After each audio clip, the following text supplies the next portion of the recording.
Let's check out Replay of Toledo, Ohio. Speaking with some locals, they described the store as more of a movie joint, but I was pleasantly surprised by the selection of games they had here. Their PlayStation 1 display was loaded with the must-have JRPGs, and while it wasn't a lot, there was a good variety of Genesis, some Game Gear boxes with a few Master System, staple Nintendo 64 games, and even some obscure stuff like D2 for the Dreamcast. I was confused at this Nintendo 64 price that was both $150 and $250. These Pokemon swords were calling out to me at $30, but this was recorded before I went to the Torg Expo and I was holding out for a better deal.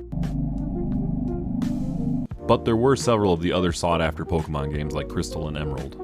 The NES section didn't have anything too wild, but did have a nice stack of box games at the end, and this Mario 3D All-Stars is actually a solid deal at $80. Something about Ohio and the PlayStation Vita, every store has at least a few games. That's not like that up here in Michigan in my experience. And Final Fantasy Legend 1 and 2 for the Game Boy are some of my favorite portable games and definitely worth checking out. Overall, a pretty good selection, although not one you can spend all day sifting through. If you need a more common title or some new third-party accessories, this would be a place worth stopping in. What would you have bought? And cheers.